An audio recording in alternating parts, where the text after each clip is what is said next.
Good morning, students. This video is a continuation of a chapter Meaning and Functions of Money. One topic is still left, which I am going to explain it now. That is supply of money. Money supply is a stock concept. It refers to the entire stock of money held by the people of a country at a point of time.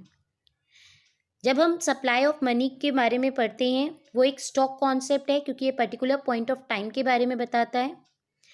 और यहाँ पे हमको क्या read करते हैं कि how much amount of money is held by the people at a particular point of time.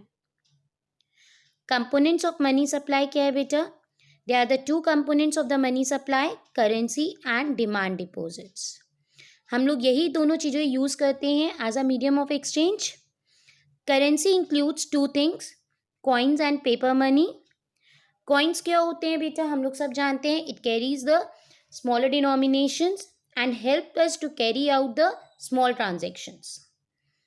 Examples हम लोग को पता है 1 rupee coin, 2 rupee coin, 5 rupees coin and 10 rupees coin. Next is paper money. Government and the central bank of the country both issue the currency notes. In India, government issue 1 rupee note while the Reserve Bank of India issues all other currency notes.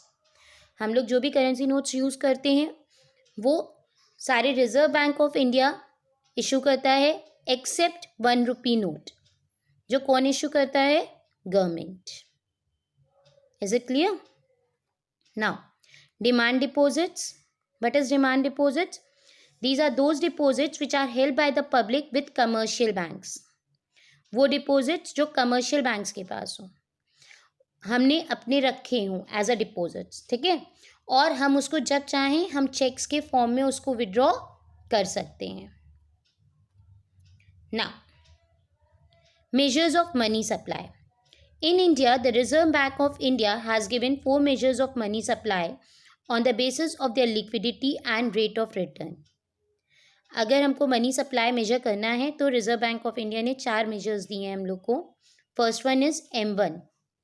M1 is equal to C plus DD plus OD. C means the currency which includes paper notes and coins held by the public. DD क्या है बेटा? Demand deposits, जो पैसा हमने banks पे जमा किया हुआ है। And OD denotes other deposits with RBI, और जो डिपॉजिट्स RBI के पास है, इन सबको हम ऐड करेंगे तो क्या निकलेगा? M1. Next is M2. M2 is equals to M1 plus saving deposits with post office saving bank. मतलब M1 में हमने जितनी चीज़ें ली थी वो सारी चीज़ें प्लस पोस्ट ऑफिस में जो हमने सेविंग डिपॉजिट्स करते हैं उसको इंक्लूड करेंगे तो किसकी वैल्यू निकलेगी? M2. नेक्स्ट आता है M3. Just see it here, in M3 we have written M1 plus net time deposits of banks. It means हमने M2 नहीं लिया यहाँ पे, पोस्ट ऑफिस की सेविंग्स अभी हमने इंक्लूड नहीं करी M3 में, M1 की चीज़ें इंक्लूड करी हैं, C plus DD plus OD। उसके साथ हमने time deposits of the commercial banks include किया है।